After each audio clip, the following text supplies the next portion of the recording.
How's that happen? Welcome to That's Weird Sports. I am art school dropout Brandon Perna, and today we're going to try and get as weird as the Broncos-Bills Monday Night Football game was. The Broncos became the sixth team to kick a game-winning field goal as time expired in Week 10, most we've ever seen in a single NFL week. And the way the Broncos had that happen was unlike anything I've ever witnessed. Lutz. He missed it. A few moments later. Good snap, good hold. Kick, perfect. Bills fans had their souls snatched by Russell Wilson during the most unsettling ride they've ever been on. Hey, you want to go for a ride? No thanks. Now on Sunday in Germany, during the broadcast, Rich Eisen referenced the film Blue Velvet. Getting some oxygen there in a Blue Velvet-like moment. And if you don't know, Blue Velvet is a David Lynch film, which just means it's a weird-ass movie that doesn't make any sense, but people will try and tell you it's art. So nobody actually knows whether or not his movies are good or bad, because it's like a fever dream. I can't tell you if the Broncos are good or bad, and Bills Broncos on Monday night is the equivalent of a football game directed by David Lynch. So today, I present the weirdest game I've seen this year, Blue and Orange Velvet. A ride. Now that's a good idea. Okay, let's go. Come on, we're gonna go for a joyride. Yeah, Broncos country, let's go for a joyride.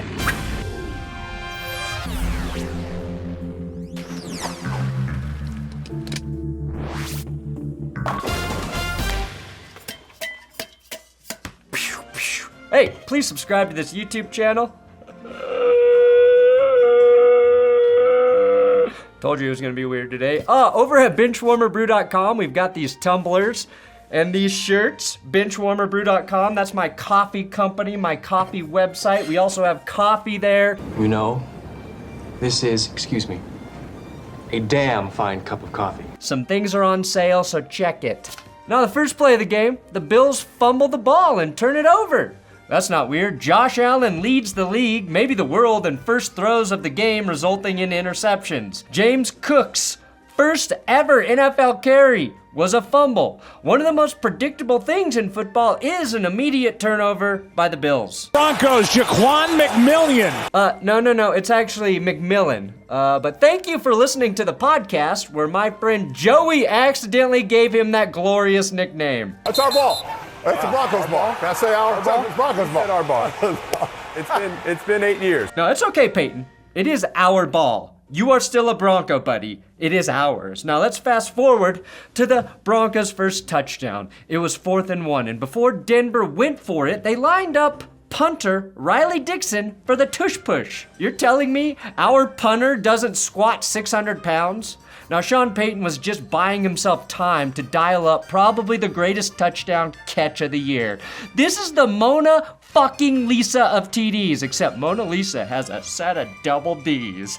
Hang it in the Louvre. Thank you, Ryan Green. This touchdown throw by Russell Wilson is equal parts an amazing throw and a tremendous catch by Courtland Sutton, I believe in the Broncos again. The weirdest part, though, is Patrick Mahomes predicted this exact series of plays that led to the touchdown on the Manning cast. They're going to run it twice and then a hard play action on 3rd and short that's going to get a touchdown. Oh, the Broncos beat you once, Pat, and now you know our entire offense? Don't like that. Not one bit. But wait, there's more. This was literally, per math, per that real-life nerd shit, the least probable completion of the entire NFL season. Just a 3.2% chance to be completed. Still a greater chance than any of Russ's teammates ever have at possessing his phone number. But check this, Russell Wilson has now thrown the 2 most improbable completions in the next-gen stats era. A mirroring achievement by Courtland Sutton and Tyler Pop dropping Lockett from back in 2016. A candy-colored clown they call Courtland Sutton tiptoes through the end zone every night. What else was weird about this game? Well, the Broncos won the turnover battle 4-1 and were trailing by 1 point in the 4th quarter. Brian Dable has a better chance at returning as Bills offensive coordinator. This week, Now, Buffalo fumbles the ball. Denver settles for a field goal after starting on the 28-yard line. Gabe Davis lets a ball fly through his hands. Justin Simmons nabs his 30th career pick, which is the most by any player since entering the league back in 2016. Denver punts. Josh Allen gets robbed by Broncos corner Fabian Moreau.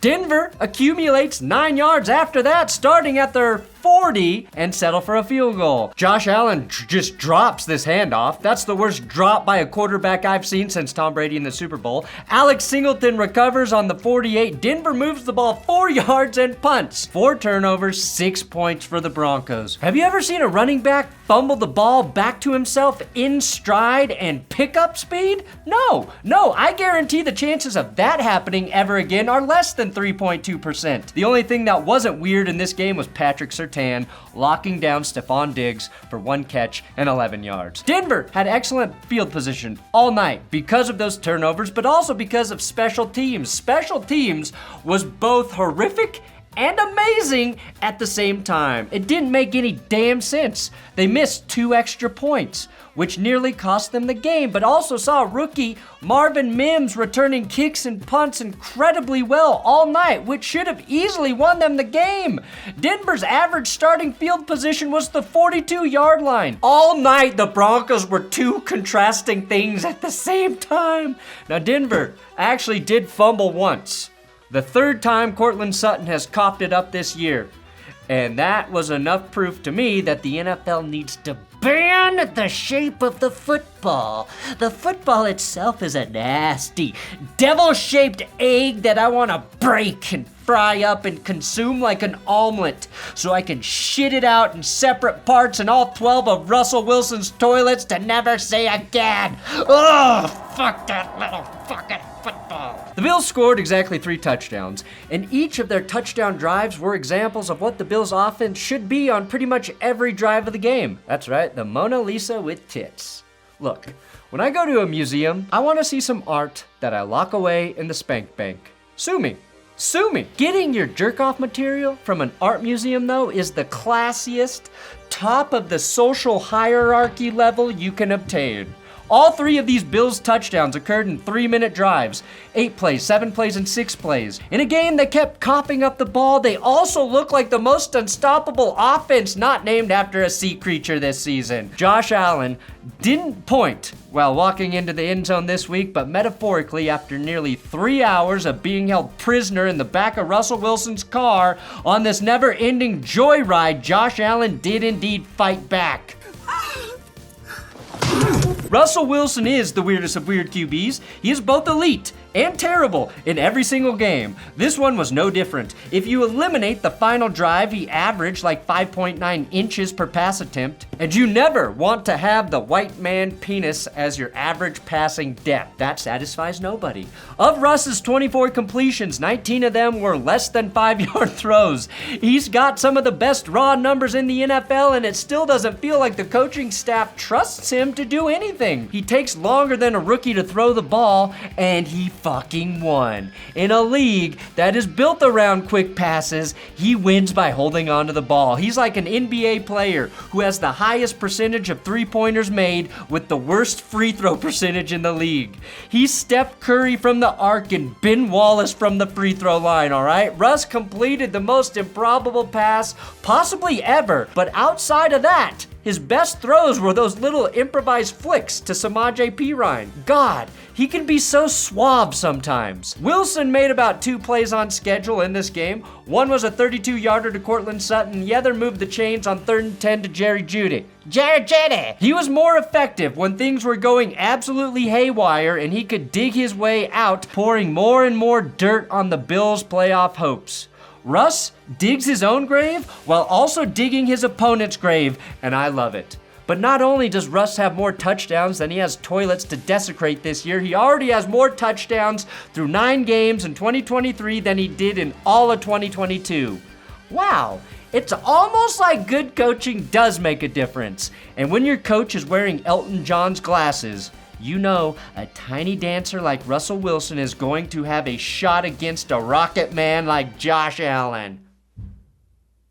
There was a very bizarre parallel in this game, a couple actually. At the end of the first half, Denver was out of timeout, so they had to run a fire drill field goal and get Will Lutz on the field before time expired. He nails the kick. Back in 2007, the last time Denver won in Buffalo, the Broncos had to do the same exact thing, and 90-year-old Jason Elam had to sprint onto the field and just barely win the game before the clock hit 0. So, Lutz makes it, and that puts the score at a very strange 15-8 at halftime. Almost a halftime scoregami, except it's happened once before, back in 1961. How'd that game turn out? Denver defeated Buffalo. That's right. I can't make this weird shit up. What's interesting about it? I don't know. I just thought it was interesting.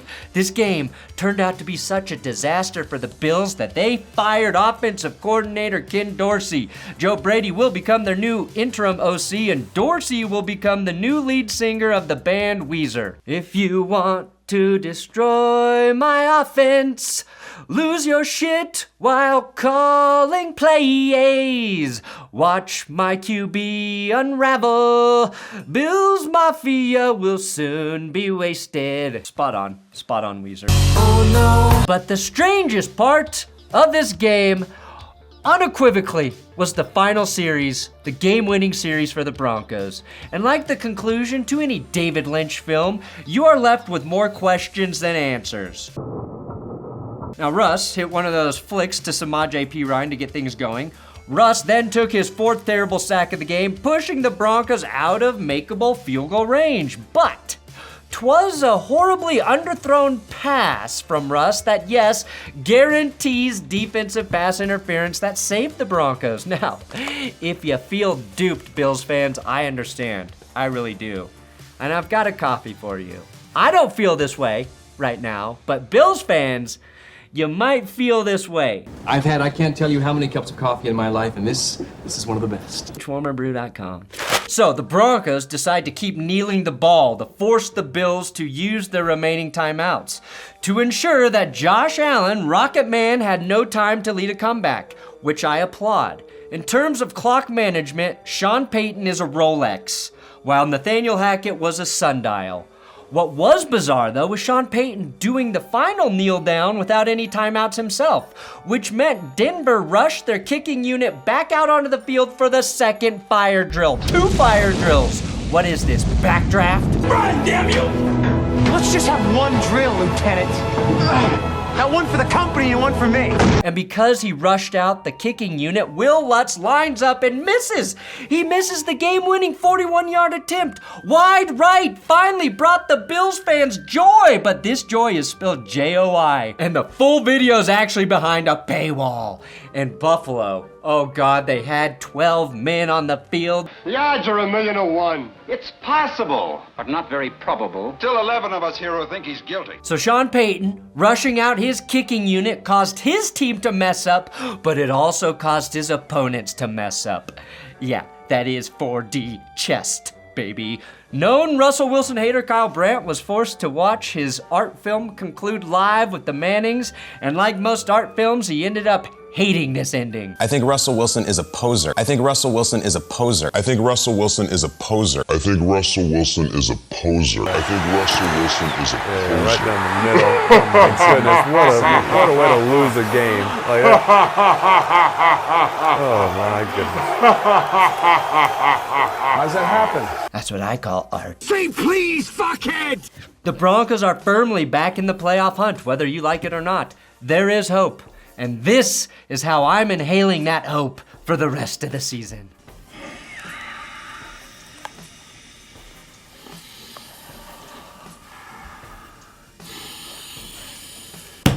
Thanks for watching That's Good Sports. Please subscribe here on YouTube. Don't forget to check out Winners and Losers from Week 10, where I talk about every single game that happened this week, and come back tomorrow for Power Rankings.